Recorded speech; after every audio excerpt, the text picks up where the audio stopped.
d'être venus nombreux. Je voudrais vraiment, pour mes premiers mots, saluer la mémoire de Paul Costa. J'ai eu l'occasion d'intervenir à plusieurs reprises à Associance. Je crois que c'est la troisième fois que j'interviens. Et enfin, je garde le souvenir de quelqu'un très investi sur l'idée de transmettre les avancées dans la société au plus large, les avancées de la science, et ce, avec un spectre large. Et je dois avouer qu'en tant que scientifique, évidemment, je peux que saluer cette démarche. Alors, donc, je vous propose ce soir de parler, en fait, de physique quantique. Alors, il y a beaucoup de manières de parler de quantique. On peut s'attarder évidemment sur les principes de la physique quantique. C'est pas tant le chemin que j'ai choisi ce soir. C'est un chemin en fait un peu pragmatique pour essayer de vous faire comprendre à quel point en fait cette physique a émergé et dans notre souci du contrôle dans les travaux des physiciens pour essayer de les comprendre davantage. Alors, un physicien, ça fait quoi? Eh bien, ça observe, dans un premier temps, évidemment, avec ses sens, le monde, et nos sens nous permettent d'accéder assez facilement, évidemment, au monde macroscopique. Donc, les physiciens, qu'est-ce qu'ils ont fait? Eh bien, ils ont pensé ce monde euh, pour essayer de proposer des cas de représentation et de modélisation. Et l'aspect évidemment fascinant de la physique, c'est le fait que ces représentations et ces modélisations ne sont pas juste des constructions intellectuelles, mais elles permettent de prédire et elles permettent de créer. Donc c'est un métier qui est par là-bas évidemment extrêmement créatif. Et donc ça fait une composante intéressante. Alors, on n'attend pas le même microscopie. Vous avez vu passer ici quelques-uns sur le précédent transparent, quelques-uns des acteurs de la physique, des débuts de la physique classique, donc qui a trait à notre compréhension du monde macroscopique. Et la physique, en fait, s'est déplacée très rapidement vers l'observation d'un monde auquel nos sens n'accèdent pas. Et donc en particulier le monde microscopique. Donc ça fait partie aussi des choses, des étapes dans la compréhension humaine qui sont importantes. Et il s'est avéré que comprendre ce monde microscopique, ça n'a pas été quelque chose de facile. Et il a fallu en fait réviser en fait ce qu'on croyait vrai à une échelle macroscopique, de repenser les choses complètement pour une échelle microscopique. Et c'est le démarrage de la physique quantique. Pour autant, c'est pas exactement comme ça que ça s'est passé. C'est comme ça qu'on peut le présenter maintenant, mais c'est pas tout à fait vrai. Puisqu'il y a des fenêtres du monde microscopique à l'échelle macroscopique. Et l'une de ces fenêtres est élémentaire. En fait, c'est une expérience que l'on a tous eu l'occasion de voir. C'est simplement l'émission d'un corps lorsqu'on va le chauffer. Alors ça, c'est quelque chose que on observe depuis, j'allais dire la nuit du temps, au moins depuis qu'on s'est allé du feu. Et alors, donc la lumière qui est émise, eh bien, le physicien, pour la qualifier, des couleurs, il utilise une quantité qui est une longueur d'onde, qu'on appelle une longueur d'onde. Hein. Et donc, il y a un domaine qui est visible. Et l'idée, c'est que si on compte l'intensité lumineuse pour une longueur d'onde donnée, eh bien, on obtient des courbes qui sont comme ça, ce que le physicien appelle dans son jargon les courbes de Cordoue, mais peu importe. L'idée, c'est que eh bien, cette courbe-là, cette représentation-là, on ne la comprenait pas fin 19e. Et pourtant fin 19e, on avait compris beaucoup de choses. On avait compris tout l'électromagnétisme qui aura donné les ondes radio, qui aura donné d'autres micro-ondes, qui fédère également, évidemment, la lumière. Puis, évidemment, on verra après les rayons X au 27. Et il y a eu ce succès extraordinaire également de la thermodynamique qui permettait de comprendre la différence entre température et chaleur. Donc en fait, on avait l'impression que tous les ingrédients étaient là, puisque on savait maîtriser, on comprenait, on avait une compréhension théorique de l'émission de la lumière, de ses caractéristiques et de la température. Donc, a priori, on a tous les ingrédients. Et pourtant, la théorie échoue. La théorie échoue à reproduire une expérience extrêmement simple. Alors, la théorie échoue puisque, en fait, il se trouve que ces courbes-là, ici, c'est en fait une manifestation à l'échelle macroscopique de phénomènes qui sont purement quantiques. En fait, c'est une trace du monde microscopique dans le monde macroscopique. Et donc, c'est ce pourquoi, en fait, le physicien qui travaillait à l'échelle macroscopique, finalement, y a été confronté. Et l'un de ceux qui a joué un rôle important, alors quand je mettrai ici la petite médaille, c'est pour dire que c'est des gens, enfin c'est des physiciens qui ont eu le prix Nobel, c'est Max Planck. Alors Max Planck, en fait, va faire ce qu'il appellera lui-même, hein, c'est pas moi, c'est dans sa conférence Nobel, une sorte de bricolage pour essayer de comprendre cette courbe-là. Alors je vais y revenir dans la suite.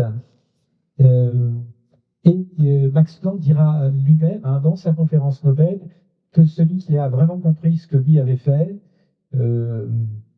au-delà de sa propre compréhension, c'est vraiment Einstein. Alors Einstein, en fait, il fait ce que je vous disais sur les modèles, c'est-à-dire ce que fait un physicien, ce sont des modèles. Donc il va écrire, il va essayer de considérer un atome assez simple, il va essayer de considérer des choses. Alors je ne vais pas spécifier cette équation, je ne vais pas la détailler, hein, on la détaille dans des cours à l'université, mais là on ne va pas le faire. Par contre, la surprise en fait d'Einstein, c'est que pour retrouver le résultat de Planck, il est obligé d'ajouter un terme. S'il ne l'ajoute pas, ça n'est pas. Et qu'est-ce qu'il nous dit, ce terme? Il nous dit qu'il y a un phénomène qui est très étonnant, c'est que si vous excitez la matière, donc imaginez que c'est ici un atome, vous avez excité un atome, il est dans un niveau d'énergie qui est plus haut que son niveau fondamental, et bien, donc ça c'est la première condition, et qu'un grain de lumière arrive comme ceci, alors ce grain de lumière, il a le bon goût d'avoir exactement l'énergie entre les deux, eh bien ça va forcer l'atome à se désexciter et à émettre exactement le même grain de lumière que le premier. C'est ce qu'on appelle, et c'est ce pourquoi on l'appelle stimulus, c'est-à-dire le premier grain de lumière stimule le deuxième. Et donc ça, vous voyez juste par ce petit dessin, ça veut dire quoi? Ça veut dire que vous pouvez amplifier une onde électromagnétique. Alors ça, c'est un résultat qui est complètement surprenant. Il résulte complètement de cette théorie, qui elle-même, d'ailleurs, enfin, c'est libre. Et ça va donner lieu, alors, donc ça, c'est 1916, hein, Einstein 1916. Donc 1916, c'est aussi une grande année pour une autre contribution d'Einstein, hein, qui est la relativité générale. Eh bien, ça va donner lieu au premier maser, c'est-à-dire le premier système qui est un précurseur en fait du laser, hein, qui est l'équivalent d'un laser, mais qui va émettre en fait des micro-ondes. Hein. Donc ça, et qui aura valu le prix Nobel à Torus. Voilà. Et donc ce premier maser, c'est 1953. Et donc l'idée, c'est qu'il y a un jet en fait d'atomes qui sont excités. Et en fait, ici, il y a une cavité qui garde les grains de lumière. Et donc, quand les atomes vont rentrer, ben, ils vont être exactement dans cette situation-là. Et donc, ils vont émettre beaucoup de grains de lumière qui vont être gardés dans la cavité. Et ça va permettre d'amplifier et d'avoir comme ça une amplification en l'espèce de la lumière. Alors, après, eh bien, donc il n'y aura que cette année, 1953, pour le laser. Donc, pour le laser, alors là, c'est un acronyme, un laser, donc c'est Light Amplification, justement, hein, par Stimulated Emission, par émission stimulée, hein, dont je veux parler, et qui est donc un ajout que fait Einstein dans ses équations pour rendre les choses cohérentes. Et donc, c'est pas juste en fait un artifice mathématique, c'est quelque chose qui rend compte d'une réalité physique, hein, comme vous le savez. Donc, il y a le premier laser pulsé qui est fait dès 1960, hein, puis les lasers continuent quelques mois après. Et j'ai mis ici voilà, les physiciens qui ont été impliqués dans ces premières prouesses technologiques. Alors, Elliott Swan, qui à l'époque, eh bien, alors, il y avait des mauvaises langues, qui étaient des journalistes qui disaient que les physiciens avaient répondu à un problème qui s'était posé eux-mêmes. bon, je crois que l'histoire a montré que le laser a de nombreuses applications qui évidemment n'étaient pas du tout imaginées au départ. C'est vraiment un domaine de recherche fondamentale. Je vais revenir d'ailleurs sur cet aspect-là. Hein, la physique quantique, c'est vraiment la recherche de la physique fondamentale. Et ce qui est assez étonnant à notre époque, et j'en parlerai à la fin de cette conférence, c'est que maintenant, elle est à l'aube d'une révolution technologique. Et donc ça, c'est aussi quelque chose qui est assez fascinant. Alors, je vous ai parlé, j'ai fait un dessin en parlant d'un grain de lumière. Alors, on peut se poser la question, prenons un laser tout simple. Voilà, il éclaire 600 nanomètres, c'est cette couleur que vous voyez là, rouge orangé. Alors, tout d'abord, vous dire que, en fait, on connaît la couleur, c'est donc la valeur de lambda. On sait les contrôler en chiffres après les virgules. Ce qui veut dire que, en fait, ces outils-là vont intervenir dans tout ce qui relève de la métrologie. On peut avoir un contrôle extrême hein, de l'environnement des lasers. Et j'ai mis ici un petit ordre de grandeur. Si vous prenez un laser d'1 watt pendant 1 minute, eh bien, il va émettre 200 milliards de photons. Donc, c'est vraiment complètement spectaculaire. Et évidemment, tous les flux de photons auxquels vous êtes habitués sont voilà, des ordres de grandeur de cette nature, c'est-à-dire considérables. Alors, le physicien, lui, ce qu'il veut faire, c'est contrôler les choses. Alors, contrôler, ça veut dire quoi? Bah, par exemple, si vous preniez une grue, alors ce qu'on aime bien faire, voilà, c'est on va regarder cette grue, et puis par exemple, on veut déplacer ici la grue. Bah, qu'est-ce qu'on va faire? On va faire des mesures, c'est-à-dire on va regarder où est-ce que la corde ici est, et puis après, on va ajuster le moteur qui est là donc ça c'est ce qu'on appelle une rétroaction, c'est on fait une mesure, puis après on se dit, ah bah oui, comme c'est comme ça, il faut absolument que je modifie les choses, et on modifie comme ça, en direct, le système, de sorte à pouvoir contrôler son mouvement. Donc ça c'est des méthodes enfin, vraiment standards d'ingénierie, enfin il n'y a rien d'étonnant, hein. Mais conceptuellement, il faut bien comprendre que ce qu'on fait, c'est on mesure et on exploite cette mesure pour voilà, amener le système où on veut. Donc l'amener où on veut, c'est là où il y a l'opération de contrôle.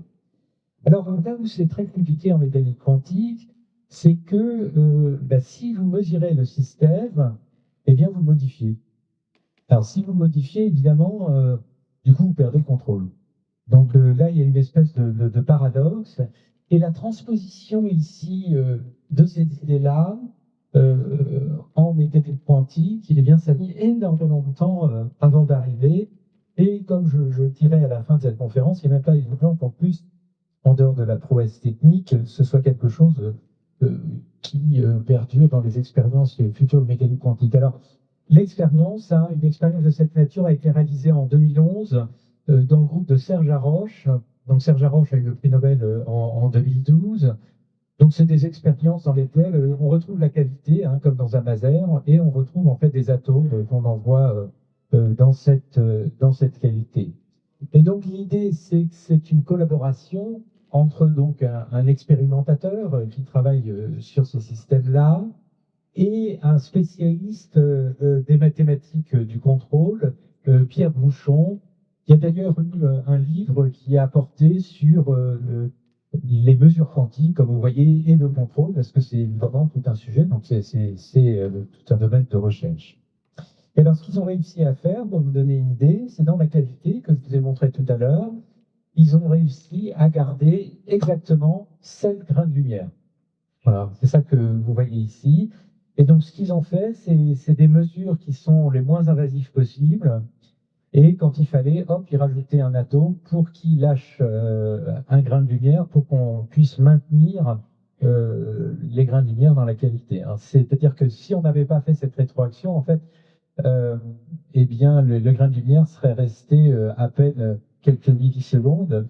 Et donc là, on sait le garder sur un temps qui est 100 fois plus long grâce à ce système de rétroaction.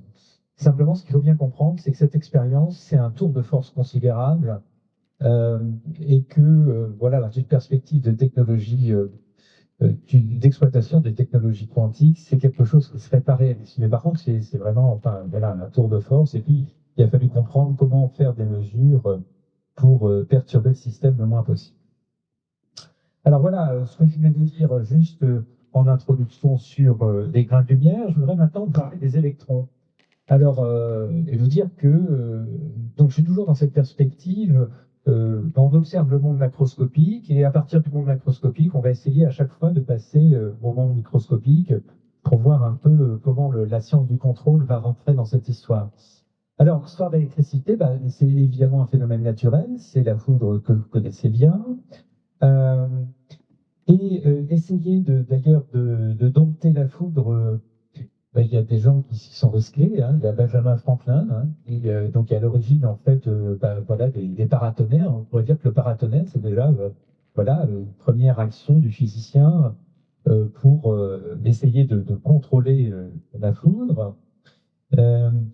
Et ensuite, évidemment, les premiers instruments électriques. Alors, il y a André-Marie Ampère hein, qui va jouer un rôle important, et toujours évidemment Benjamin Franklin, et ils vont introduire notamment cette idée de courant électrique. Et cette idée de courant électrique, donc maintenant, évidemment, il n'est pas utile de vous expliquer à quel point ça a été important. Et c'est l'idée en fait d'un courant de particules élémentaires hein, qui sont des électrons, je vais y revenir. Et entre donc, cette fin du XVIIe, XVIIIe, eh bien, l'électricité, lui, va devenir une technologie. Et donc, vous voyez que, enfin, ça déroule quand même pas mal d'années, hein, une technologie à part entière. Donc, on pense à Thomas Edison, qui est un promoteur, enfin, de l'utilisation des courants continus, et Nikola Tesla, évidemment, qui, lui, est pour les courants alternatifs. Hein, et c'est ça, c'est cette version-là qui est, voilà, utilisée chez vous. Maintenant, dans cette émission, partout. Alors, pareil, je vais faire un petit ordre de grandeur. Donc, j'ai dû faire transparent en latin. Alors, donc, c'est ce pourquoi vous avez ici un grille-pain. Et donc, j'ai dû attendre manifestement une minute. Je devais être impatient. Un grille-pain, c'est pas mal de puissance. Hein, c'est typiquement 2 kW. Alors, pour 1 kW pendant une minute, vous avez 8 milliards de milliards d'électrons qui vont passer dans les résistances. Donc voilà, encore des chiffres, vous voyez, qui sont considérables. Et ce qu'on va discuter maintenant, c'est comment on est passé à un électron, en fait. Alors, pour ça, il y a plusieurs étapes. L'électron, en fait, on va l'appréhender petit à petit. Thomson, lui, va faire des mesures assez précises qui permettent de mesurer non pas la charge de l'électron, hein, vous savez que l'électron a une charge, mais le rapport entre la charge et la masse. Et donc, ça dévaudra le prix Nobel. Et Milken pourra mesurer seulement la charge, exactement la charge, ce qui permet évidemment, quand vous combinez les deux, d'avoir une mesure de la masse d'électrons et donc de caractériser complètement cette particule. Donc ça, c'est début du XXe. Alors, ici, je voudrais mentionner les travaux de Dehmelt. Alors, ces travaux-là, c'est dans quelles années? C'est les années, en fait, 70, où on se dit qu'un électron, dans la mesure où ça a une charge, si on crée des champs électriques et magnétiques, on doit pouvoir le confiner.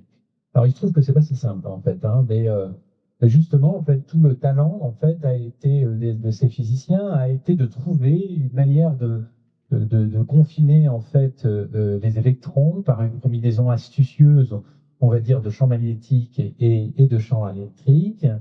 Et ce qui est remarquable, c'est donc qu'il va être capable, donc ça, début des années 80, hein, de piéger un électron unique, le même, pendant 10 mois consécutifs. Hein. Et donc, vous voyez, on est passé de 100 milliards de milliards d'électrons à cette idée du contrôle qui est poussée à l'extrême, c'est-à-dire un seul électron qu'on peut garder, observer, mesurer pendant 10 mois consécutifs. Hein. On peut faire d'ailleurs avec ceci, avec ce système-là, je le dis au passage, on fait des mesures ultra précises. Alors, il y a notamment, par exemple, Gabriel C. Qui mesure l'anomalie magnétique de l'électron. L'anomalie magnétique de l'électron, c'est le fait que, ici, une constante qui intervient, enfin, je ne détaille pas dans le moment magnétique, mais n'est pas égale à 2, mais est égale à ce chiffre exactement. Et donc, vous voyez, enfin, il y a beaucoup de chiffres vers la virgule. Il y a une petite incertitude là sur les derniers chiffres, mais voilà le niveau de précision auquel on arrive. Et arriver à une grande précision, comme toujours en physique, c'est l'ouverture vers une nouvelle physique, c'est l'ouverture vers quelque chose, c'est-à-dire chaque fois qu'on essaye de pousser la précision, eh bien c'est l'occasion de comprendre quelque chose en plus. Et en l'espèce, c'est en fait une porte ouverte sur le vide quantique, le vide électromagnétique, les fluctuations quantiques du vide électromagnétique. Ici, c'est cette porte-là qui est ouverte et c'est donc ce pourquoi les physiciens s'y intéressent. Alors, si on sait charger un électron, si on sait piéger un électron, je l'ai dit, hein, c'est en utilisant sa charge, puisque une particule chargée, ça se défie facilement avec des champs électriques et des champs magnétiques, hein, comme je le disais. Et donc, ça veut dire que si je prends un atome, je lui enlève cette fois-ci un électron, bah, ça devient aussi une particule chargée. Et donc, les pièges que j'ai utilisés précédemment, bah, je dois pouvoir les transposer et piéger des atomes. Hein. Alors, ces atomes, ce sont des ions, hein, puisqu'on leur a enlevé un électron, ils sont plus neutres. Et donc ça, c'est un domaine de recherche qui s'est développé donc, à partir des années 80, et donc pas mal dans les années 90, et qui est encore en développement. Hein. Alors, pour vous donner une idée, ça permet de faire des horloges atomiques, donc avec des ions aluminium, mercure, calcium, qui sont les plus stables au monde. Alors, ça veut dire quoi, les plus stables au monde? Eh bien, en fait, la précision actuelle, c'est une déviation d'une seconde sur l'âge de l'univers. Donc c'est pas mal. Même les montres suisses, ils n'y arrivent pas. Et de loin. Donc c'est quand même complètement redoutable. Et c'est tellement redoutable, d'ailleurs, qu'il y a une prédiction d'Einstein qui dit que le temps ne s'écoule pas de la même manière selon qu'on est près d'un champ de gravitation, on est un peu plus loin. Alors, nous, ça veut dire quoi? Bah, selon que je suis au premier étage ou au rez-de-chaussée, ben voilà, en haut de la salle, par exemple, le temps ne s'écoule pas de la même manière qu'en bas. S'écoule un peu plus vite. Bon, c'est peut-être mieux pour la conférence, je ne sais pas. Voilà, eh bien, cette différence sur quelques centimètres, on est capable de la mesurer avec ces horloges. Donc, c'est quand même vraiment redoutable. Enfin, donc, en fait, on a accès, comme je le disais toujours, à chaque fois qu'on aura une fenêtre supplémentaire, une précision plus grande, on va accéder à une nouvelle physique.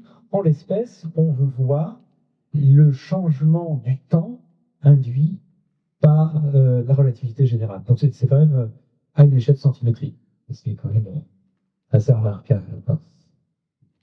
Alors, ces atomes, eh bien, on peut les manipuler, on peut manipuler leur état, et manipuler leur état, c'est manipuler en fait un état qui est intrinsèquement quantique, et ça, on peut le mettre à profit dans des architectures d'informatique quantique. Vous savez qu'il y a l'idée d'essayer de faire des calculateurs avec la physique quantique, et bien, les ions piégés, c'est l'une des plateformes possibles. Alors, je dis l'une des possibles, hein, parce qu'en fait, il y en a beaucoup d'autres. Et actuellement, elles ont toutes des avantages et des inconvénients. Donc, l'idée, bah, c'est que si on utilise plusieurs ions ensemble, eh bien, on peut faire des portes quantiques logiques. Et vous savez que voilà, il y a une logique qui est complètement classique dans vos ordinateurs, hein, ce qu'on appelle les bits qui valent 0 ou 1. Et bien là, il y a une généralisation que fournit la mécanique quantique et qui permet a priori de faire des calculs de manière plus rapide, au moins très parallélisée. Alors, voici en fait l'image d'un seul ion piégé, l'image de deux ions piégés. Alors là, j'ai une anecdote. Donc ça, en fait, c'est des images qui viennent du laboratoire de Rainer Blank à Innsbruck. Et en fait, donc ils avaient fait un peu de publicité pour dire, évidemment, bah, il est parti des premiers, hein, c'est un groupe leader sur le contrôle des ions, et puis pour dire, voilà, on peut voir un atome. Alors, en fait, bon, la phrase, évidemment, n'est pas tout à fait juste. Ce que vous voyez, c'est la lumière émise par un atome. Enfin, je ne sais pas trop ce que ça veut dire, voir un atome, en tous les cas, vous voyez la lumière émise par un atome. Donc, très bien. Donc, en fait, là, ce qu'on ne voit pas, c'est qu'en fait, il y a un laser qui excite cet atome, et cet atome va émettre des photons dans toutes les directions, donc c'est ce pourquoi vous, votre œil, ne peut le voir. Simplement, évidemment, c'est un atome, donc il ne va pas émettre beaucoup de grains de lumière. Bon, ça, c'est clair. Mais, alors, ce qui est tout à fait remarquable, hein, c'est que si vous êtes dans l'obscurité, alors il faut être un peu patient, hein, parce que, voilà, il faut que votre œil s'habitue à l'obscurité, eh bien, vous pouvez le voir à l'œil nu. Donc, l'œil, c'est quand même un récepteur incroyable de son monde. Il arrive à voir la lumière émise par un seul atome. Donc, c'est quand même redoutable. Mais évidemment, il faut, de même que quand vous rentrez, voilà, vous avez été ébloui, vous rentrez dans une pièce, voilà, il faut du temps à votre vue pour se rendre compte qu'il reste un peu de lumière dans la pièce aux yeux. Ben là, c'est pareil, il va falloir attendre. Alors, l'anecdote assez amusante, c'est que le Dalai Lama, bon, avait entendu parler du fait qu'on pouvait voir un atome unique, et donc, voilà, il a demandé à visiter le laboratoire, il a contacté Renaud Place, de dire, voilà, il est venu, et donc on lui a dit, ben voilà, regardez là. Et alors, la chose amusante, c'est qu'il n'a pas eu la patience d'attendre, en fait. Bon. Ou alors il y avait peut-être une mauvaise vue, hein, je sais pas. Mais bon, en tous les cas, voilà pour ces atomes qu'on peut donc voir ici un par un. Alors, je vous ai parlé, voilà, des grains de lumière, des électrons, des ions par extension en quelque sorte. Là maintenant, je voudrais vous parler en fait des molécules d'air. Euh, alors là, les chiffres sont super impressionnants, hein. Donc voici le chiffre. Donc si on essaye de le lire, ça me fait 25 milliards de milliards de milliards de molécules d'air dans cette pièce, par exemple. Euh, alors, évidemment, ces molécules, elles ont un mouvement qui est complètement aléatoire. Et si on veut accéder à cet aléatoire à l'échelle macroscopique, ben, c'est quelque chose qui peut se faire avec un microscope assez simplement.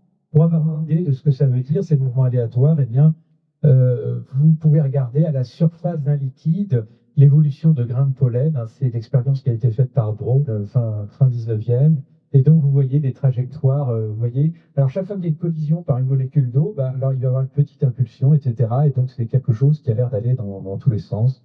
Et donc ça, c'est ce qu'on appelle le mouvement rotatoire. Alors, c'est ce qui se passe ici, évidemment, avec les molécules d'air. Elles vont dans tous les sens. Et vous avez vu la quantité de molécules qu'il y a dans cette pièce, maintenant. C'est assez remarquable. Alors, même histoire, on va essayer d'expliquer comment, en fait, on peut piéger un atome. Hein. Toujours ce même cheminement, je vais aller de l'observation, voilà ce que j'ai dans l'échelle macroscopique, et je vais essayer de descendre au niveau de la chimie. Alors pour ça, eh bien, je vais considérer un atome à deux niveaux. Alors un atome à deux niveaux, ça veut dire quoi? Ça veut dire je vais considérer qu'il a un niveau fondamental, un niveau excité. Bon. Et en fait, quand il est dans l'état excité, alors on va le voir à un moment, voilà, il est dans l'état excité, eh bien, il peut redescendre dans l'état fondamental en émettant, voilà, c'est ça, un grain de lumière. Il revient là. Donc quand il descend là, il émet un grain de lumière. Bon, on en a parlé tout à l'heure, hein, pour l'émission stimulée. Donc, j'ai essayé de représenter ce que ça voulait dire avec un petit modèle planétaire de mon atome. Alors, il y a une deuxième conséquence, c'est que s'il descend, le grain de lumière, il a ce qu'on appelle une quantité de mouvement, et donc quand il va émettre le photon par là, il va reculer, de la même manière que, je ne sais pas, quand vous recevez une balle de tennis, vous reculez, et quand vous la réémettez, il y a un effet de recul. Enfin, je ne vais pas prendre l'image du fusil, parce que bon, vous pas calculé. Et alors, donc, s'il émet un grain de lumière comme ça, il recule de 6 mm par seconde. Alors 6 mm par seconde, c'est pas grand-chose. Pour vous donner une idée, les molécules dans cette pièce vont à peu près à 300 mètres par seconde. Donc bon, voilà, c'est une petite quantité. Hein, mais voilà, quand même, il recule. Alors, ce qu'on va faire, c'est qu'on va considérer un atome qui est mobile et qui reçoit un peu de lumière. Donc on va faire ça. Alors, s'il reçoit de la lumière, s'il n'y a pas la bonne énergie ou la bonne couleur, si vous voulez, eh bien, en fait, ça va passer à travers, enfin, ça ne va pas l'intéresser. Par contre, en fait, si on le met en mouvement, à ce moment-là, lui, il va voir ici les hauteurs et les puits là, de cette onde qui sont plus rapides. Donc, lui, il va voir quelque chose qui est décalé, comme ceci, par une quantité qui est proportionnelle à sa vitesse. Et donc, en fait, ce grain de lumière qui n'absorbait pas s'il était au repos, il va l'absorber s'il est en mouvement. Et ça, c'est parce qu'on a choisi soigneusement la fréquence des photons, hein, leur énergie, un peu en dessous de la fréquence de résonance. Donc ça, c'est cette idée-là qui a été mise à profit, en fait, pour contrôler les atomes par la lumière. Hein. Donc, une fois qu'il va absorber ce grain de lumière, il est dans l'état excité, puis après il va le réémettre. Alors, la réémission, eh bien, elle est Q probable dans deux directions opposées.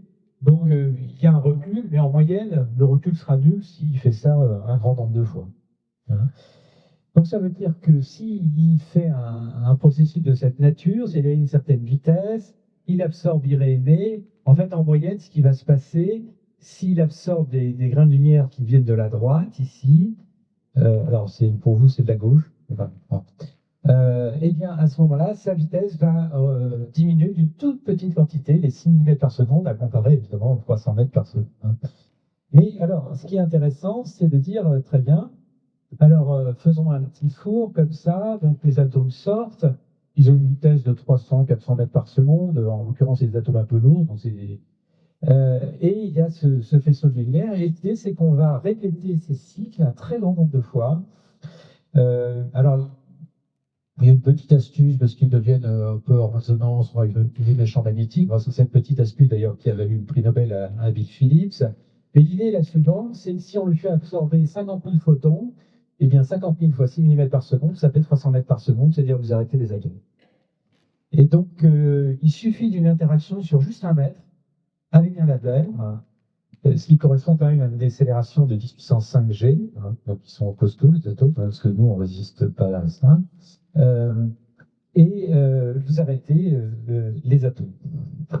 Alors après, ce qui s'est passé, c'est que cette idée-là a donc été reprise. Alors si vous mettez deux faisceaux qui tous les deux sont désaccordés, il y en aura toujours un qui sera résonant avec la vitesse de l'atome, et vous allez réussir comme ça à les arrêter. C'est ce que vous voyez là.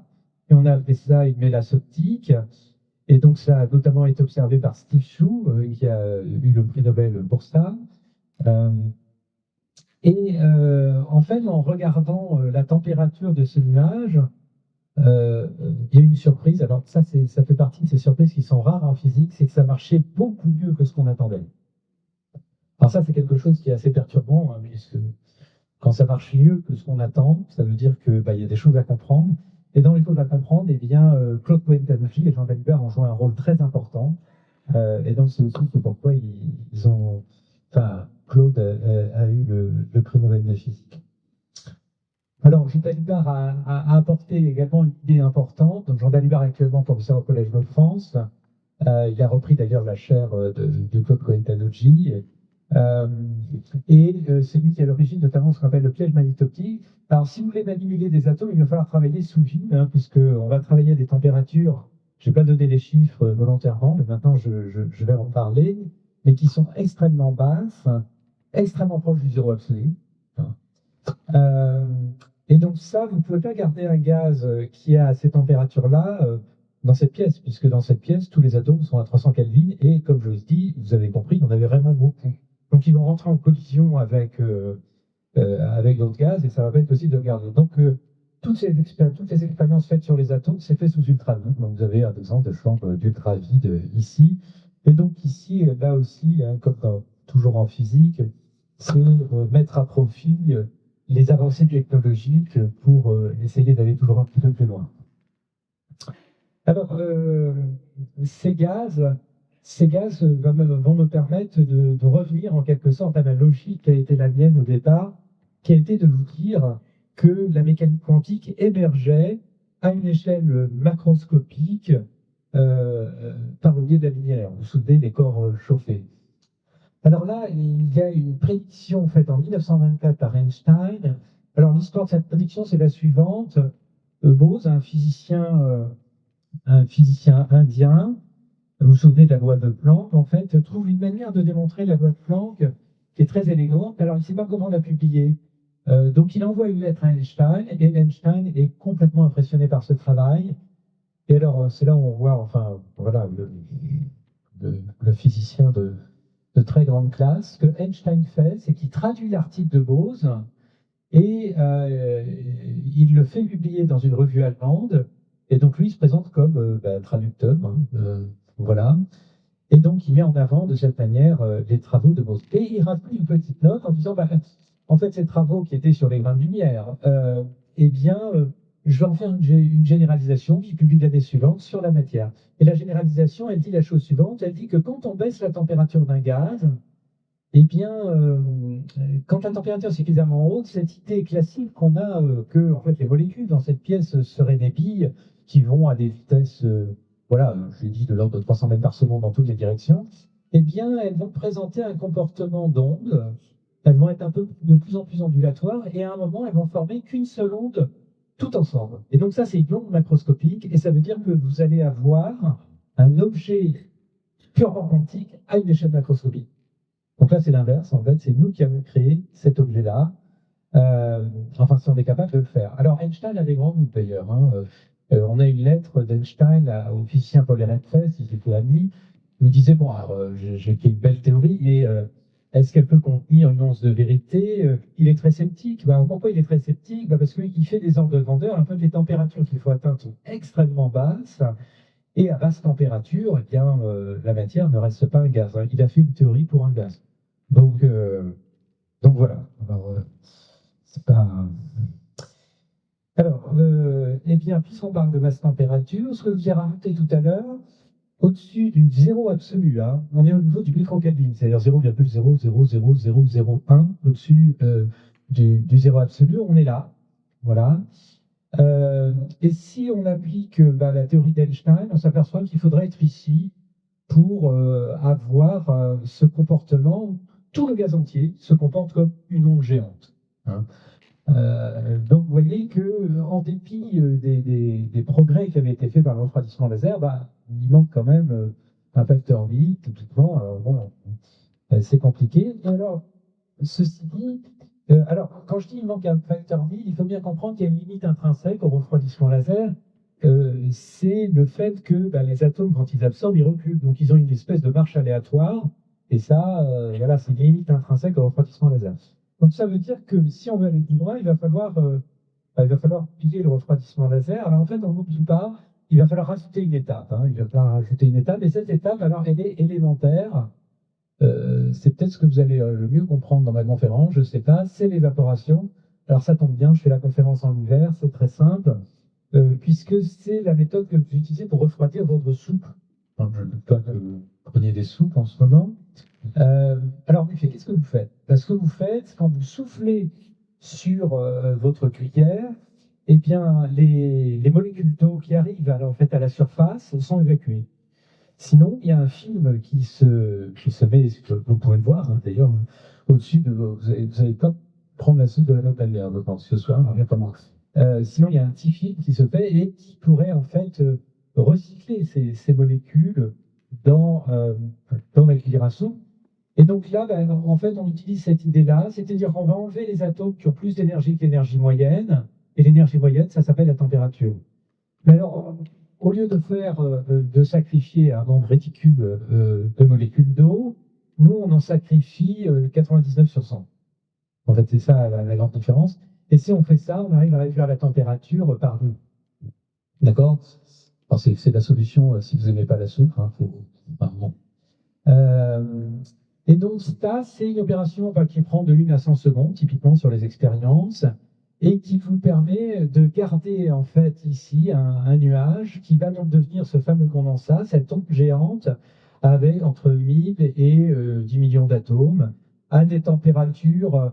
Alors, les températures, c'est plutôt, enfin, c'est en dessous de ça. Ça, c'est la température de transition, mais c'est en dessous de ça, c'est de l'ordre de la dizaine de nanokelvin. Et si vous faites ça, vous avez dans votre laboratoire une onde de matière géante. Alors, quand je dis géante, il faut que je vous donne les ordres de grandeur, quand même, parce que géante, ça ne veut pas dire grand-chose dans l'absolu. Alors, géante, en fait, c'est la taille d'un cheveu. Enfin, surtout si vous êtes brun, hein, parce que les cheveux des bruns, c'est à peu près une largeur de 100 micromètres. Donc, c'est cette taille-là dont on parle. Donc 100 micromètres, c'est gros. Enfin, un cheveu, vous voyez à l'œil nu, quoi. Pas même moi qui suis bon. Donc, alors ça, c'était une avancée qui a été extraordinaire. Et c'est d'ailleurs, dans l'histoire des prix Nobel, un cas, il y en a quelques-uns, enfin il y en a 36, pour lequel il y a le temps le plus court entre la découverte et la remise du prix Nobel. Hein. Découverte mai 95, septembre 95 pour Ketterle, mai 95 pour Eric Kernel et Karl Weinman. 6 ans après, ils ont le prix Nobel. Donc voilà, en fait c'est une révolution complète, puisque donc 95, c'est grosso modo 70 ans après le papier d'Einstein. Et vous voyez, 70 ans après, eh bien, cette prédiction peut la réaliser exactement comme l'avait pensé Einstein, c'est-à-dire sur un gaz. Donc et donc ça a été une révolution complète sur ce qu'on appelle la physique atomique, hein, et ça a donné lieu à de nombreux développements. Alors maintenant, si je veux vous raconter des petites choses autour de ça, il va falloir que je vous parle des ondes, puisque je viens de vous dire que ça va se comporter comme une onde géante. Alors une onde, ça a des comportements qui ne sont pas complètement intuitifs. Par exemple, si vous essayez de la faire passer à travers un trou, ben, elle va, vous voyez, vous allez la concentrer, mais après elle va repartir, elle va diverger, hein. Donc ça, elle a ces propriétés-là. Donc elle divergera d'autant plus que ben, voilà, le trou sera important. Si vous essayez de couper un front d'onde comme ça, qu'est-ce qui va se passer ici? Alors, on pourrait se dire, bah, c'est très simple. Moi, mon intuition classique, bah, mon intuition, c'est que bah, le rayon, il passe pas. Donc là, il y a de l'ombre, là, il y a de la lumière. Alors, en fait, si on regarde plus précisément, c'est pas vraiment ça qu'on voit. Enfin, c'est pas loin d'être ça. Mais en fait, on voit ici des franges. Vous voyez, il y a des franges noires. Alors, si vous regardez suffisamment loin, bon, bah, ça ressemble à votre intuition, mais vous voyez, il y a quand même quelque chose d'un petit peu différent. Et donc, il y a une expérience canonique, hein, qui met euh, en exergue ces comportements. Elle est représentée ici. Vous avez de la lumière. Vous essayez de la faire passer à travers deux francs. Bah, ça va rediverger comme ça. Et à l'intersection des deux, vous avez un profil, ce qu'on appelle d'interférence, hein, et ça, c'est une fameuse expérience défendue. Alors, bah, si vous pouvez faire ça, ça veut dire que si ce condensat se comporte comme une onde géante, ça veut dire si vous séparez en deux, du coup, c'est comme si vous aviez deux sources, vous relâchez le tout, ces sources vont rentrer en expansion, elles vont superposer, elles font des interférences, voilà, c'est observé en 2001. Et donc ça, c'est des interférences d'ondes de matière avec 1 million d'atomes simultanément. Alors, ça veut dire quand vous prenez une image, c'est comme si vous faisiez 1 million de mesures d'un seul coup. Alors, donc ça, de fait, c'est mon sujet de recherche. Alors, je vais quand même caser un petit peu ce qu'on fait au laboratoire. Alors, donc une expérience de cette nature, ça ressemble à ça. Enfin, ça a l'air très désordonné, mais en fait, c'est plutôt très pensé, en fait, hein, mais bon, ça saute pas aux yeux sur cette image-là.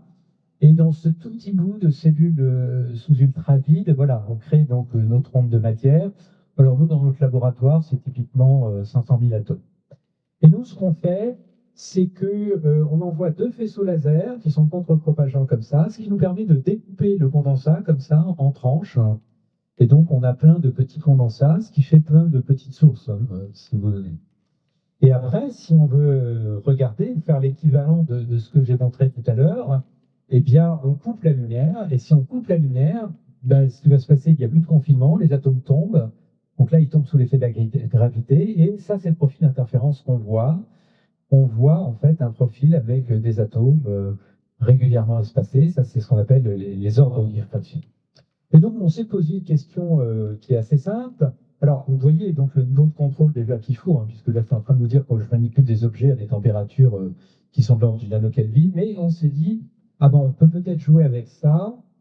Alors, je vais vous montrer que enfin, ça va au-delà du jeu, hein, et on s'est posé la question de savoir est-ce qu'on peut contrôler en fait la population qu'on met dans chaque ordre là. Est-ce que c'est possible de la contrôler? Et comment on pourrait faire? Alors, je vais expliquer comment on fait et pourquoi c'est rigolo.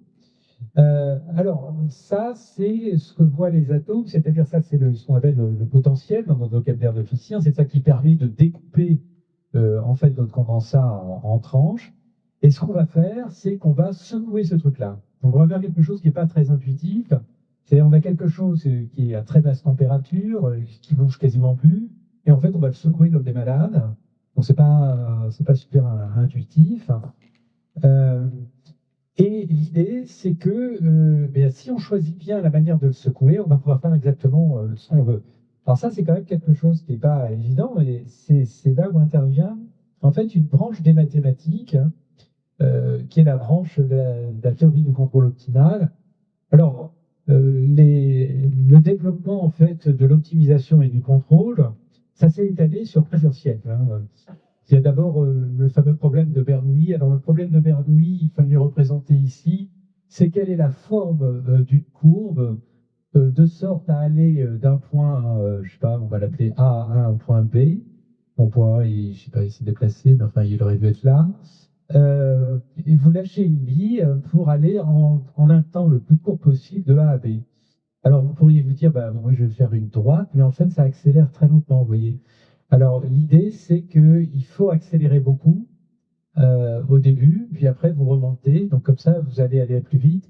Alors, si vous accélérez trop, en fait, bah, la courbe va être trop penchée et vous allez devoir, après, vous allez passer beaucoup de temps à la remonter. Donc, il y a une espèce d'entre-deux, c'est ce qu'on appelle la Brachistro Growth.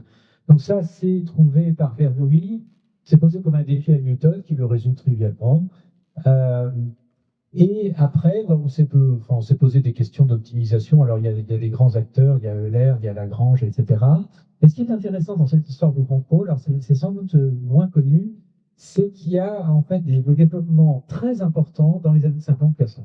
Et la motivation, en fait, elle relève de l'ingénierie. Alors, c'est un domaine de mathématiques appliquées, ça, mais c'est le contrôle, par exemple, bah, des engins pour aller sur la Lune ou ce genre de choses. Et donc, il y a deux acteurs qui vont jouer un rôle important, hein. Il y a Lev von Triagin, qui est donc un mathématicien russe, et Rudolf Kalman, et donc qui va montrer comment on peut contrôler quelque chose alors que les mesures sont faites en présence de bruit.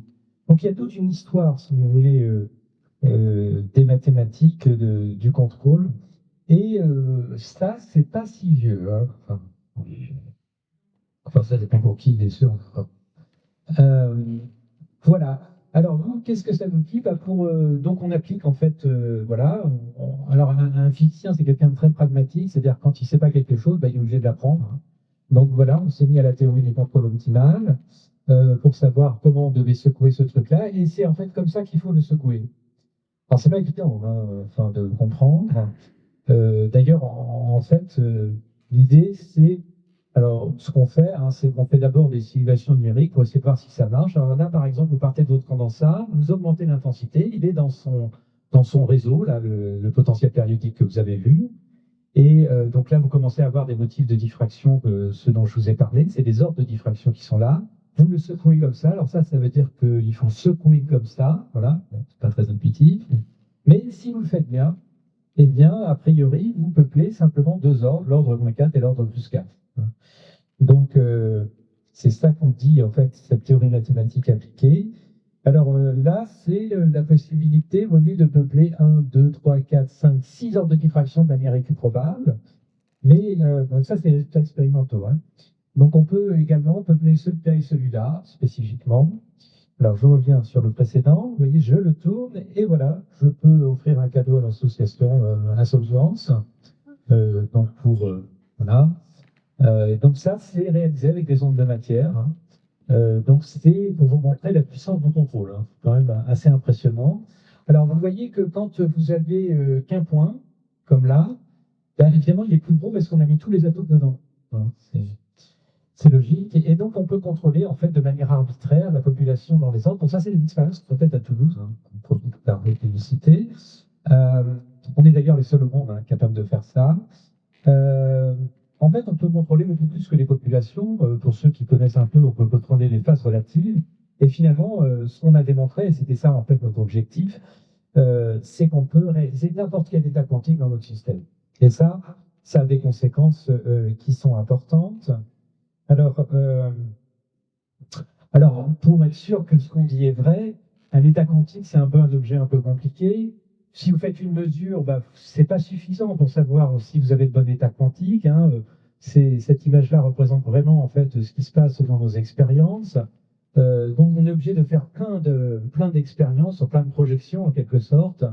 Et donc là, c'est tout un ensemble d'expériences qui sont faites pour regarder comment évolue le système quantique. Et après, on a un algorithme. Donc ça, on utilise voilà, des algorithmes mathématiques qui nous permettent de nous assurer qu'on a bien le bon état quantique qu'on voulait réaliser. Ça veut dire qu'il faut faire un grand nombre de mesures. Ça veut dire également qu'il faut une considérable reproductibilité de votre expérience, parce que sinon, chaque expérience, vous êtes obligé de la refaire. Donc voilà. C'est une image par un photographe de notre expérience. Alors, pour vous donner une idée de pourquoi c'est intéressant hein, de contrôler l'état, eh bien, ça, c'est le résultat d'une expérience qu'on avait faite où on regardait, en fait, bon, alors, il y a ici deux buis, je vais pas rentrer dans le détail, enfin, c'est des effets tunnels, mais vous voyez, c'était super bruité. Enfin, on s'attendait à voir une oscillation entre les deux puits, mais enfin bon, on l'a observé. Il ne faut pas dire qu'on l'a pas observé, mais bon, c'est très bruité. Et si maintenant on cible le bon état, voilà ce qu'on obtient. Donc ça veut dire, quelque chose d'important, c'est que maîtriser les états quantiques, ça permet d'extraire le signal sur des systèmes qui sont bruités, et ça, bah, c'est utilisé voilà, dans plein de domaines. Alors ici, je mets le résultat d'une thèse là, qui est en cours chez nous, qui a d'ailleurs été cofinancée par Thales Alenia Space. Donc, on était content parce que enfin, c'est pas une recherche assez fondamentale. Et donc l'idée, en fait, c'est de mesurer une force toute petite. Alors si vous appliquez la force toute petite à votre système, là, elle est tellement petite qu'en fait, vous ne le voyez pas. Bon, alors à ce niveau-là, vous pouvez dire, bah, du coup, c'est pas intéressant. Mais alors, ce qu'on a fait, c'est que on a dit, bah, très bien. Alors, ce qu'on va faire, c'est qu'en parallèle, on va secouer notre réseau, là, puisqu'on est les spécialistes de ça. Et l'idée, c'est que on va exalter la sensibilité du coup de ce système à la force. Et donc, on va envoyer la force lambda, si elle vaut ceci, voilà, on va l'envoyer sur l'ordre de diffraction -1. Sinon, si elle vaut ceci, donc vous voyez, on change le dernier chiffre là, on l'envoie là-dessus, et donc en fait, on obtient comme ça une règle. Ça, c'est la théorie hein, qu'on avait faite, ça, c'est l'expérience, et l'accord est assez remarquable. Et on arrive comme ça à mesurer en quelques centaines de microsecondes des variations d'accélération qui sont extrêmement petites. Et donc ça, voilà, c'est un exemple de choses qu'on peut faire.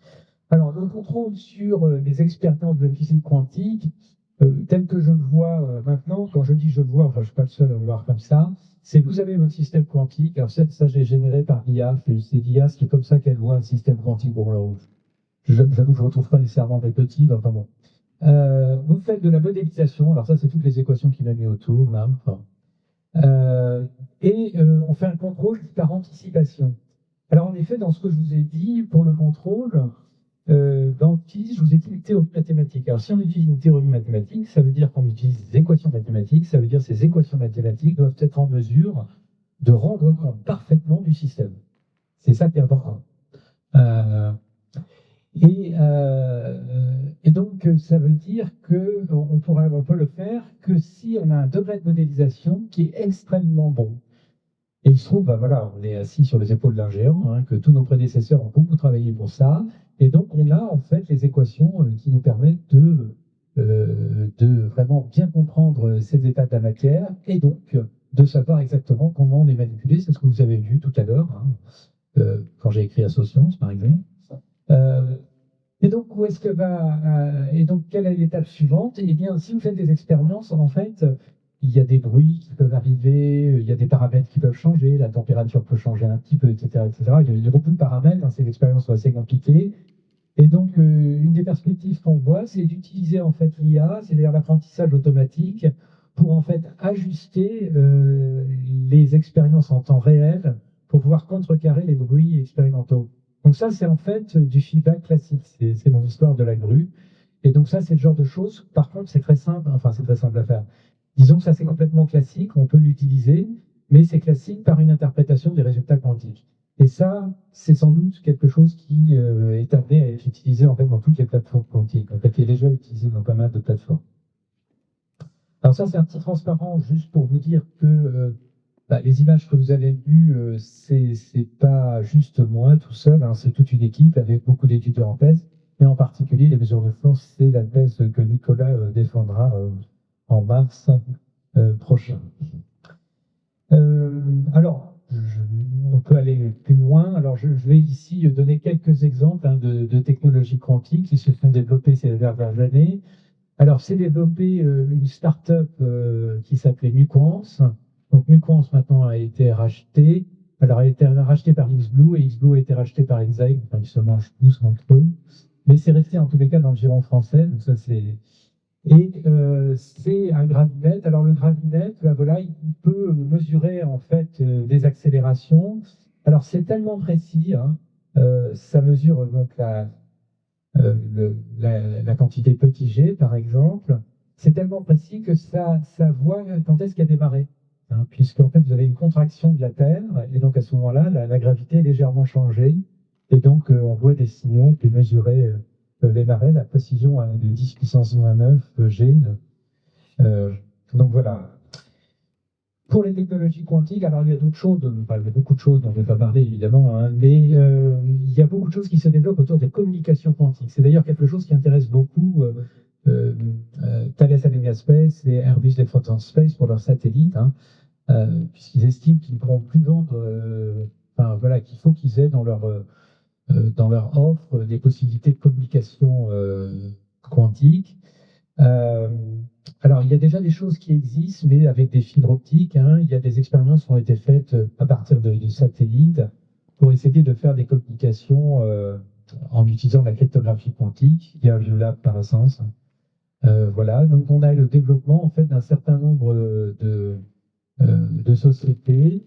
Il y a également la génération de nombres aléatoires qui a apparemment un marché extraordinaire, notamment pour les jolis casinos. Donc voilà, enfin voilà, il se développe beaucoup de choses dans des directions parfois un peu surprenantes, hein. Et donc une des expériences là dont je vous parlais de satellite qui a été faite en 2017 par des Chinois qui ont été formés par Milton Zeilinger en Autriche. Ça a été justement d'envoyer des clés de cryptographie entre deux endroits pour faire des communications totalement sécurisées entre Pékin et Vienne.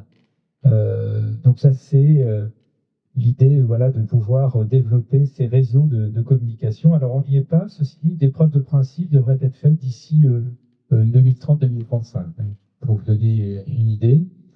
Alors là, c'est un transparent que m'a donné Olivier Ezrati, qui fait une espèce de bilan de toutes les sociétés qui ont maille à partir avec le quantique. Et donc là, c'est ici, je crois que des sociétés, celle-ci, que des sociétés françaises. Donc il y a, enfin, quand on dit que voilà, il y a un essor des technologies quantiques, c'est vrai. Alors il y a des tentatives aussi sur les ordinateurs quantiques. On n'est pas beaucoup parlé, parce que bon, là c'est pareil, ce serait l'objet d'un séminaire en tant que tel. Mais voilà, enfin la France, c'est pas ridicule, hein. Il y a plusieurs développements. Il y a Bob et Alice également. Donc il y a plusieurs sociétés qui se sont développées. Et la France est assez dynamique, elle a une tradition sur cette recherche-là. Voilà, et je crois que c'est la fin.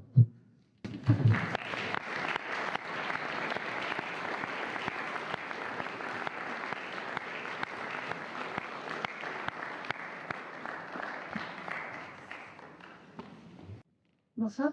Alors, j'ai deux questions à vous poser. La première concerne l'expérience, le travail d'expérience sur lequel vous travaillez. Je n'ai pas compris la notion d'accélération de quoi. Et deuxième question, vous avez parlé du condensat d'Einstein, et je me demandais, enfin, certainement, que cette année, il y a un prix Nobel de physique pour l'effet tunnel à échelle macroscopique dans les supraconducteurs.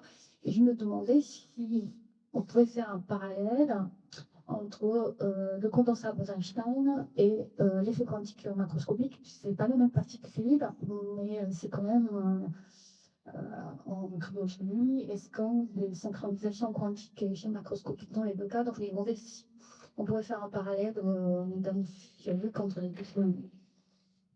Alors, la réponse à la première question, c'est que les forces, en fait, quand je dis accélération, c'est les forces qu'on applique. Donc, on peut appliquer voilà, des champs magnétiques, simplement.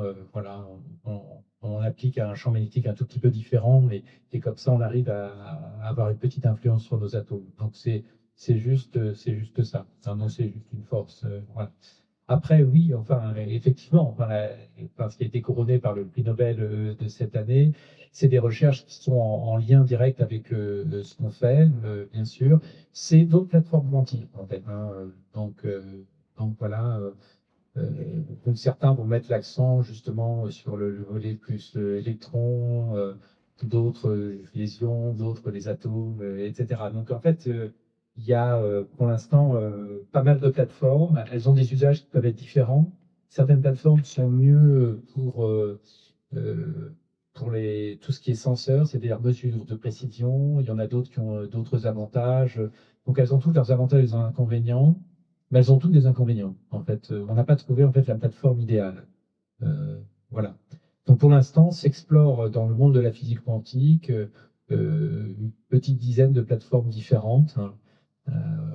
Et donc les gens essayent de pousser au maximum leurs possibilités, hein, notamment pour le calcul quantique.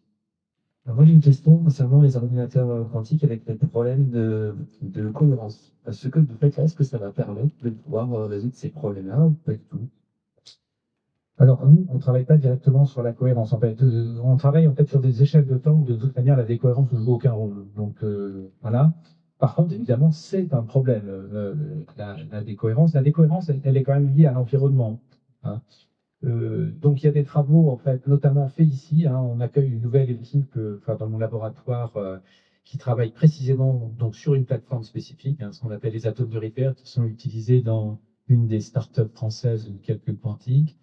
Et l'idée, justement, c'est d'essayer de monter, en fait, de pouvoir garder les atomes plus longtemps. Et donc, il faut changer leur environnement. Parce qu'en fait, pourquoi ultimement c'est limité? C'est à cause des fluctuations quantiques du vide. Donc, il faut changer les fluctuations quantiques du vide. Donc, c'est ça qui est en train d'être étudié ici à Toulouse. Voilà.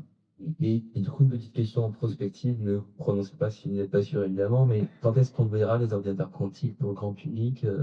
À quelle échéance selon vous, sachez? Alors, je peux me prononcer, en fait, vous ne les verrez jamais pour le grand public. Voilà. Non,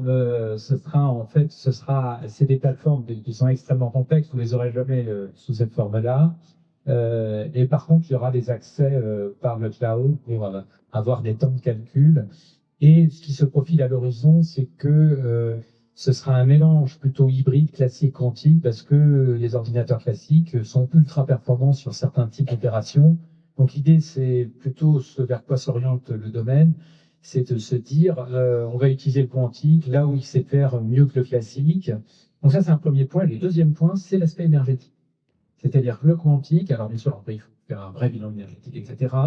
Mais le quantique permet de faire des opérations qu'on sait par ailleurs faire de manière classique, mais avec beaucoup moins d'énergie. Et donc ça, dans le monde actuel, ça peut être intéressant. Et donc c'est peut-être une branche, une ramification, c'est peut-être celle-là finalement qui va dominer à la fin. En fait.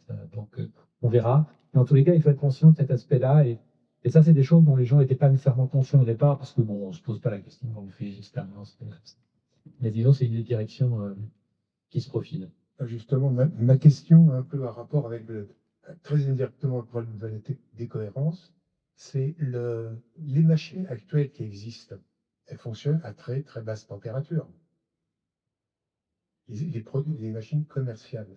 Oui. Ce que vous avez montré, qui sont dans des racks, ça fonctionne à très basse température. Alors oui, certaines sous cryogénie, d'autres qui sont en fait sous ultravide, mais manipulent des objets qui sont eux-mêmes à basse température. C'est ce que je vous ai montré sur les atomes froids. D'accord, donc c'est quand même un problème d'avoir des systèmes qui fonctionnent à très basse température, du point de vue de semble-t-il, non? Alors, pour les atomes refroidis par laser, pas vraiment. Parce que en fait, il suffit d'être sous ultravide et vous utilisez des puissances laser qui sont très faibles. Donc si je raisonne d'un point de vue énergétique, pas vraiment. Pour la cryogénie, c'est une autre histoire. D'autant plus que l'hélium est limité, moins cher. Donc voilà. Donc après, ça dépend de la technologie. Alors, il attend qu'il y avait une question. Alors là, je ne sais pas si elle a un sens, mais je me lance.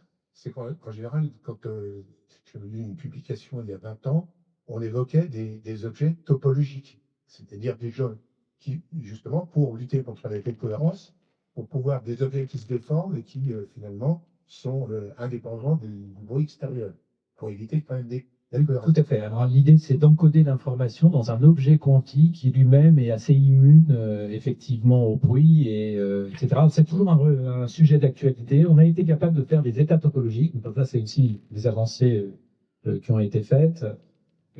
Ça ne veut pas dire qu'on les a utilisés activement pour faire des calculs avancés. Mais par contre, maintenant, on commence à savoir faire des objets topologiques. D'accord. Et donc, la question qui vient derrière, est-ce qu'un condensat de Gauss-Einstein est un objet justement topologique? C'est-à-dire, est-ce qu'on peut le déformer sans... Oui, alors il faudrait plutôt le dire comme ça. Alors en fait, si on l'habille dans un certain environnement, on peut montrer des propriétés topologiques avec. montrer qu'elles sont effectivement robustes vis-à-vis du bruit.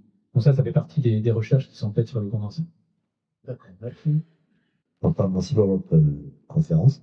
Alors moi j'ai une question un peu plus large, plus généraliste, qui parle de la fameuse phrase science sans conscience, le cœur de l'âme. Et je me posais la question à propos des ordinateurs quantiques qui sont réputés avoir un terme pour des performances très supérieures à tout ce qu'on connaît aujourd'hui. Et est-ce que vous ne pensez pas que ces performances vont être peut-être utilisées dans le cadre d'un monde un peu orwellien, en tout cas qui va se retourner contre notre progrès et notre bonheur? Voilà, c'est parce que vous êtes à la pointe effectivement de recherche sur ce sujet, mais enfin, si on projette dans l'avenir les performances ultimes, on peut se poser des questions quand même de nature plus sociétale peut-être. Voilà. Est-ce que vous avez une réflexion sur ce sujet? Alors, ma première réflexion, c'est que vous allez manger ce soir et que vous allez utiliser un couteau. Et en fait, le couteau, vous pouvez l'utiliser pour assassiner votre voisin. C'est pas nécessairement l'usage que vous allez en faire. Vous voyez ce que je veux dire? C'est-à-dire, chaque fois que l'homme va créer un outil, oui, effectivement, il peut y avoir un mauvais usage de cet outil. Donc voilà. Et en fait, on pourrait dire la même chose sur les lasers. Les lasers vont soigner vos yeux, par exemple, ils vont jouer un rôle important, mais en même temps, je peux utiliser le laser comme une arme. D'accord? Et donc, voilà, il y a toujours cette ambivalence, effectivement, liée au progrès. Alors, sur la puissance de calcul, ce qu'on entrevoit, en fait, c'est moins ce monde orwellien. On a toujours le droit de l'imaginer. D'ailleurs, on n'a pas besoin du quantique pour ça. Hein. Il suffit d'aller en Chine et avec des ordinateurs classiques, c'est très, très orwellien. Hein. Donc, on n'a pas besoin du quantique pour ça. C'est déjà en place. Non, par contre, ce qu'on pense, c'est que ça pourrait avoir actuellement ce qu'on appelle le HPC, l'utilisation des calculs haute performance classiques. Hein. Il y a, je crois, 30 ou 40% qui est utilisé pour la chimie quantique et donc pour faire des molécules, en comprendre leur avancement, etc. Et donc on pense qu'en médecine, ça pourrait avoir des impacts très très positifs. Donc voilà, alors, encore une fois, voilà, ça n'empêchera pas un éditeur de simuler ce qu'il veut avec, oui, fatalement. Peut-être un peu de prospective. Aujourd'hui, quand vous réfléchissez, est-ce que vous avez les outils théoriques complets ou est-ce que vous sentez qu'il y a encore de place, room for improvement? Et est-ce que vous avez besoin, est-ce que vous sentez la nécessité, Alors, dans votre domaine, d'améliorer la théorie? Alors, en fait, la mécanique quantique, c'est assez redoutable, hein, puisque là, je vous ai montré, en fait, il y a certaines constantes, là, où quand on compare théorie et expérience, on travaille au 13e chiffre après la virgule. Donc, autant vous dire que, voilà, c'est en fait la théorie physique la mieux vérifiée de l'histoire de l'humanité, en fait. On peut déjà dire ça. Après, moi, en tant que physicien, je sais pas tout, loin s'en faut. Et donc, un physicien, ce qu'il fait, c'est qu'il discute beaucoup. Quand on tombe, nous par exemple, on est tombé sur des situations qui relevaient du chaos quantique, on a été voir des spécialistes du chaos quantique. Donc l'idée, c'est que pour mener nos recherches, on crée automatiquement en fait un réseau, on va aller s'enrichir voilà, de la connaissance des autres, et du coup, on va leur poser la question, dans votre domaine, voilà, qu'est-ce qui n'a pas été démontré? Qu'est-ce qui vous semble en fait une frontière importante?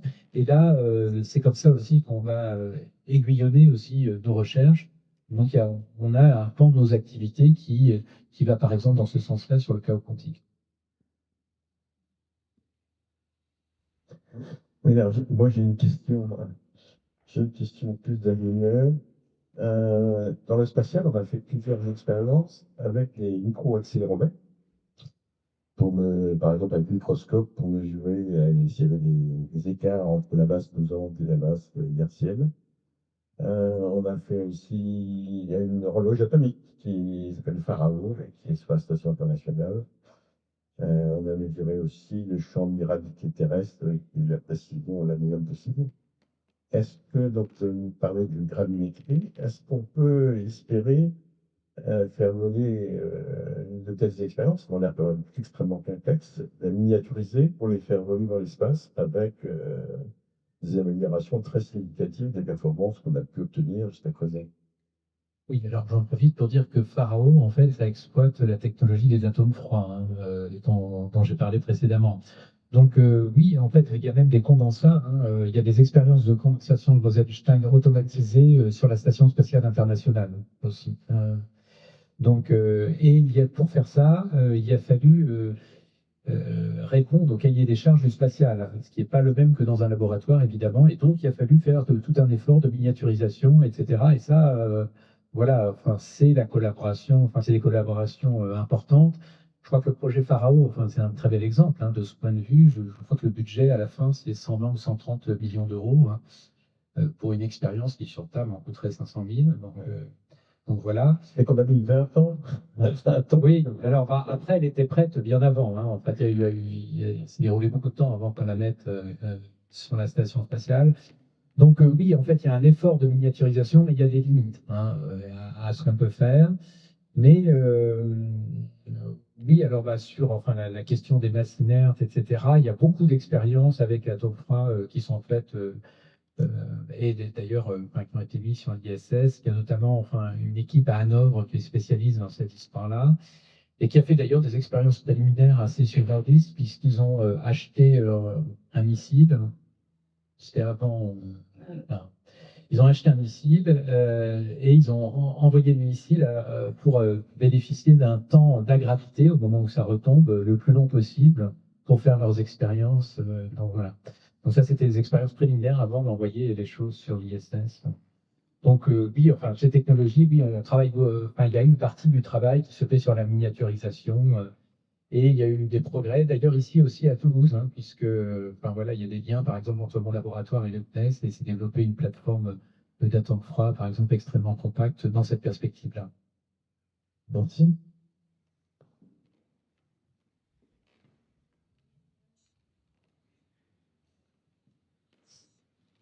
Tout à l'heure, vous avez posé une question, pardon, vous avez parlé des atomes et vous avez expliqué que les atomes, quand ils émettaient un photon, enfin, ils voyaient leur quantité de mouvement modifiée. Comment est-ce que ça s'explique, étant donné que les photons n'ont pas de masse?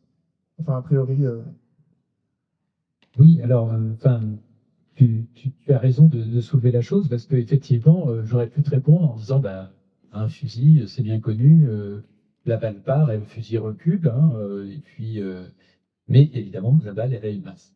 Alors, le photon, il n'a pas de masse, mais il a une quantité de mouvement, en fait.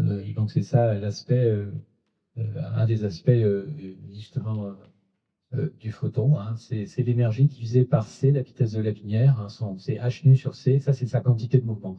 Donc, en fait, voilà. Alors, bon. Donc, il a vraiment une quantité de mouvement, hein. Donc, ça peut être utilisé. Il a également une polarisation. Donc, il a différents, ce qu'on appelle degrés de liberté qu'on peut mettre à profit, hein. Voilà, on peut faire tourner une petite plaque juste avec un grain de lumière en polarisant, en jouant sur la polarisation des grains de lumière. Par exemple. Donc, ça, c'est ce qui porte ce qu'on appelle un moment cinétique.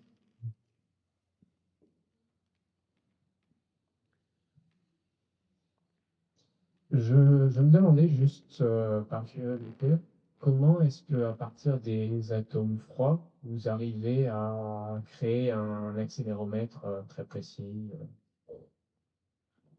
Alors, ce qu'on va utiliser, c'est donc les idées qu'il y a derrière. C'est bon, c'est le fait qu'un atome, il est sensible au champ de gravité, évidemment, puisqu'il tombe, donc fondamentalement. D'accord. Et donc, l'idée, c'est de mesurer cette chute en exploitant son caractère ondulatoire. En deux mots, c'est ça qu'on va mettre à profit. Et alors, qu'utiliser le caractère ondulatoire, ça permette d'avoir des performances importantes, ça c'est quelque chose que vous avez peut-être vu lorsque vous avez fait de l'optique, vous avez fait de l'interférométrie. Et l'interférométrie, eh bien, il y a une transposition de l'interférométrie optique à l'interférométrie atomique. Et donc, c'est cette idée-là qui est sous-jacente derrière, qui met à profit le caractère ondulatoire de la matière et qui exploite la sensibilité naturelle, évidemment, d'un atome au champ de gravité.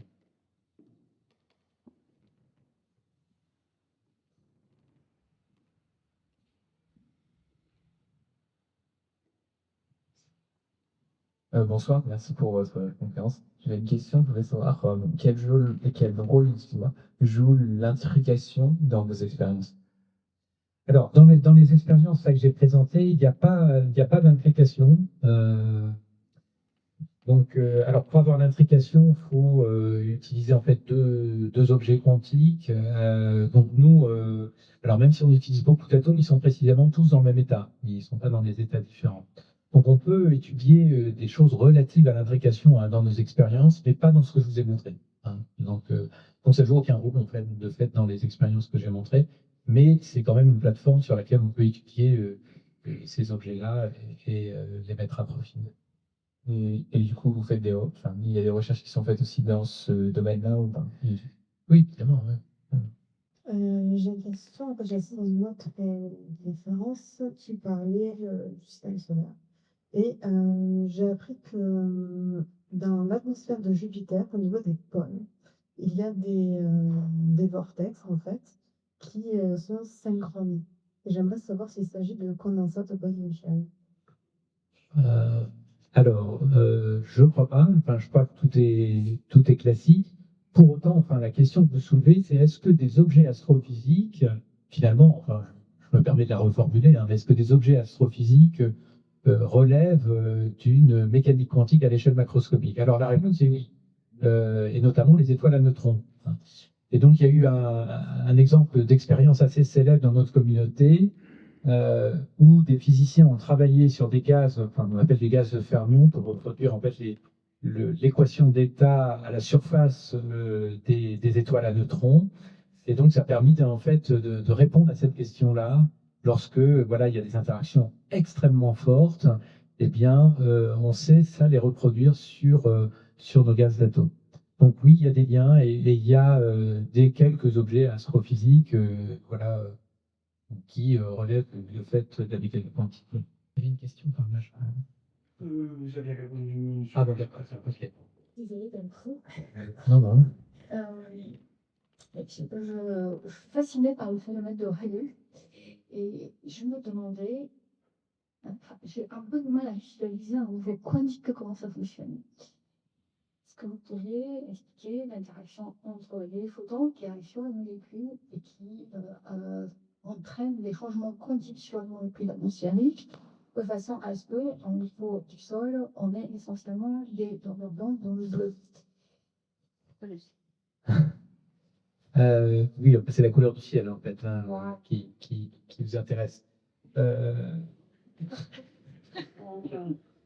C'était considéré sur le sujet. Non, mais oui, en fait, oui, enfin, il faudrait qu'on discute de la polarisation de la lumière, en fait, des axes d'émission, en fait, qui sont pas isotropes justement, et c'est lié à l'anisotropie en fait de l'émission, mais j'arrive à faire il faut visualiser en fait. mais pas quantique.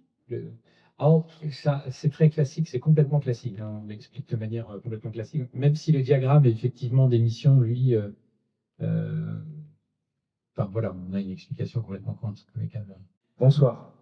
Au niveau de la QKD que vous avez mentionné avec justement l'expérience des Chinois avec le satellite, je me demandais comment est-ce qu'ils font pour s'assurer de la condition nécessaire qui est que les photons sont censés arriver au même moment, puisque c'était l'un des grands problèmes qu'avait eu Alain Aspect pour faire son expérience.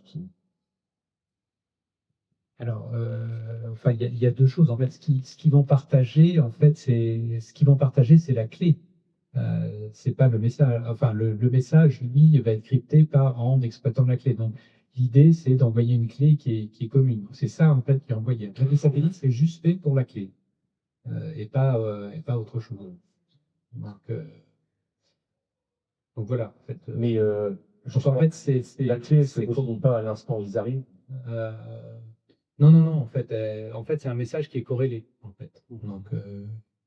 Donc ils exploitent la corrélation. C'est des paires corrélées qui sont envoyées dans deux directions opposées. Donc il n'y a pas de problème de ce point de vue. Alors, si vous faites référence aux expériences d'Alain Aspect, après il y a la question de la non-localité, quand est-ce qu'on fait la mesure, etc. Mais bon, ça c'est un peu une autre histoire. Est-ce que vous était possible de le faire ou est-ce que vous avez fait les condensats de Bose-Einstein, le spin entier? C'est déjà fait. Oui, oui, bah, c'est le cas d'ailleurs du nôtre. En fait, donc, oui, oui, enfin, de spin entier, parce que enfin, c'est des bosons de toute manière. Hein. Du coup, ce sera toujours de spin entier. Donc, Avec quel atome, tu le dis? Oui, là, en l'occurrence, c'est le rubidium. Il y a beaucoup d'atomes, en fait, beaucoup d'atomes alcalins on peut utiliser. Maintenant, on utilise également d'autres atomes, à certains isotopes, par exemple, si du lithium, le strontium, etc. Pour des spirules, c'est le rubidium ionisé. Non, non, non, non, non, non. Le rubidium, en fait, dans son état fondamental, enfin, d'abord, c'est un boson, hein, il a un nombre pair d'électrons, protons, neutrons. Et ensuite, bah, voilà, il a un moment cinétique défini par son état fondamental qui n'est pas nul. Hein. Bonsoir, je ne suis pas scientifique, hein, mais je n'ai pas très bien vu comment vous liez la théorie du chaos avec la physique quantique. Alors c'est normal parce que j'en ai pas parlé. Hein. Donc vous avez rien fait, il n'y a pas Au début, vous en avez parlé un petit peu. Non, non, mais c'est de fait une de nos spécialités. Alors, l'idée, c'est que, vous vous souvenez, quand je vous ai montré, je pouvais couper mon condensat en petites tranches. En fait, ça, c'est ce qu'on fait là, c'est l'équivalent d'un pendule. Donc, le pendule que vous connaissez bien, enfin voilà, des horloges. Et en fait, ce qu'on sait, et d'ailleurs, c'est un peu un modèle emblématique du chaos classique, c'est que si vous secouez le pendule, il peut avoir des comportements chaotiques. Voilà. Donc ça, c'est le volet classique, c'est le chaos classique. Hein. Et donc nous, ce qu'on fait, ce qu'on appelle chaos quantique, c'est qu'on va se mettre dans une situation pour laquelle, bah, précisément, un pendule classique serait complètement chaotique, et on va étudier comment se comporte voilà, une onde quantique dans ce contexte. Voilà. Et alors, on se rend compte de choses très amusantes. Hein. C'est l'équivalent, en fait, on peut aussi le montrer, de systèmes désordonnés. Et donc, a priori, bah, voilà, dans un système classique, quand c'est désordonné, bon, bah, voilà, ça explore tout, enfin, un peu n'importe comment, voilà. Mais dans le domaine quantique, pas du tout. Parce qu'il y a des effets, en fait, de reconcentration de la fonction d'onde qui peut, en fait, réémerger à certains endroits. Et donc, c'est ce type d'effet très surprenant, qui n'a pas d'équivalent classique qu'on étudie en laboratoire. C'est juste pour faire des comparaisons, il y a quelques dizaines d'années, l'entreprise IBM avait écrit sur le logo avec des atomes. Il y a un monde entre ce travail déjà extraordinaire d'écrire avec des atomes et ce que vous présentez là. Et est-ce que vous pourriez dire si les points où vous condensez moins bien, vous savez le prévoir et expliquer pourquoi? Parce que vous avez donné une raison tout à l'heure de points isolés, mais ça ne marche pas partout. Est-ce que vous auriez le moyen de nous expliquer un petit peu ce qu'on voit là et si vous le comprenez, pourquoi certains des condensats sont moins bien que d'autres? Alors, je les défends, ils ne sont pas moins bien. Hein. Non, mais bon, je ne suis pas très objectif, mais en fait, ils ne sont pas moins bien. Alors, ce qu'avait fait IBM, en fait, c'était des déplacements d'atomes hein, pour écrire sur une surface. Hein. Tandis que là, c'est un gaz, en fait. Donc, c'est des concentrations, si vous voulez, d'atomes. Alors, ce que vous avez appelé moins bien, peut-être, je peux comprendre, oui, peut-être que d'ailleurs on en voit là. On le voit là aussi. On a ces phénomènes-là, c'est-à-dire si on regarde ça de près, alors ici, ça a l'air de baver entre les deux. Hein. Alors, la raison pour laquelle on a ça, c'est que quand on fait rentrer en fait, le système en expansion, il y a des collisions entre les fonctions d'onde au tout départ. Et donc, en fait, c'est le fruit de ces collisions. En fait, c'est le nombre d'atomes qui sont entre en collision et qui font du coup... voilà, c'est-à-dire que le système était très bien préparé. C'est là où je les défends. Mais c'est la mesure, voilà, dans le processus de mesure, et ça, c'est inévitable. C'est parce qu'il y en a beaucoup. Si on en utilisait moins, vraiment, ça... Et je voulais que ce soit bien visible, alors. Vous avez forcé la dose. Voilà, j'ai forcé la dose. Ben justement, sur cette image, je n'arrive pas à comprendre si vous avez fabriqué l'image, par exemple, ligne par ligne, ou si ça devient tout le pattern. Alors, en fait, c'est ligne par ligne. Hein, donc là, en fait, c'est une expérience, une autre expérience, etc. Et puis on les a assemblés. Donc c'est un montage graphique entre guillemets de toutes ces expériences. Oui, oui. Alors, en fait, vous voyez, il y a 7 possibilités. Donc on a fait 2 puissance 7 expériences, c'est-à-dire 128 expériences. Ce qui démontre d'ailleurs par là même le contrôle qu'on a. C'est-à-dire qu'on peut l'utiliser 128 fois pour faire exactement ce qu'on veut. Et après, on peut les combiner pour écrire tout ce qu'on veut. Ah oui, donc c'est des frères lumière quantiques, en fait. Pardon? Vous faites les frères lumière quantiques, c'est une séquence image par image. Oui, voilà, on revient aux bases du cinéma. Oui, pour revenir aux outils, puisque le thème c'est le contrôle et le quantique, vous avez cité des théoriciens du contrôle, mais qui sont assez anciens, comme Kahneman. Or, le contrôle est une théorie qui a eu beaucoup d'améliorations, et il y a des choses très récentes, énormément, enfin, bien plus performantes. Pourquoi parler de Kahneman et pas des méthodes H infini ou des choses comme vous n'avez pas besoin, c'est-à-dire que un simple feed-forward vous suffit à votre expérience. Vous n'êtes pas dans le nec plus ultra du contrôle, c'est ça? Parce que je regardais rapidement, il y a des laboratoires qui utilisent des techniques de contrôle bien plus avancées que Kahneman. Alors, attention, disons que là, le contrôle classique, c'est un domaine à part entière. Enfin, effectivement, c'est une branche en pleine des mathématiques appliquées, donc il y a encore beaucoup de recherche qui se fait dans cette direction-là, il n'y a aucun doute là-dessus. Mais plus sur le volet classique. Hein. Et donc la question, c'est comment je vais gérer de manière optimale le bruit, quel est le type de bruit que je vais gérer, etc. Donc ici, nous, on est dans une perspective qui est différente. Alors, j'ai essayé de donner une perspective historique pour montrer que, en fait, dans ces années 50-60, il y a eu vraiment une marche qui a été franchie avec Pantryagin, Kalman, etc. Donc, c'est vraiment une marche qualitative qui a été franchie. Donc, nous, ce qu'on utilise, c'est en fait une transposition et une extension des méthodes de Pantryagin. Et donc, de cette branche-là, voilà. Hein, donc voilà. Voilà. Oui, parce que en fait, ça répond à la question, en fait, qui est la nôtre. Voilà. Hein, parce que les systèmes quantiques, on peut, enfin, dans cet aspect-là, on peut les approximer à des systèmes linéaires pour être un tout petit peu plus technique. Et pour le volet non linéaire, on sait le généraliser, ce qui n'est pas évident, mais on sait le faire. Donc, voilà. Donc c'est ça que j'appelle une version un petit peu plus améliorée, mais on sait faire et on sait le maîtriser. Mais il faut voir que pour ça, on sollicite des collaborateurs spécialistes de ces questions-là.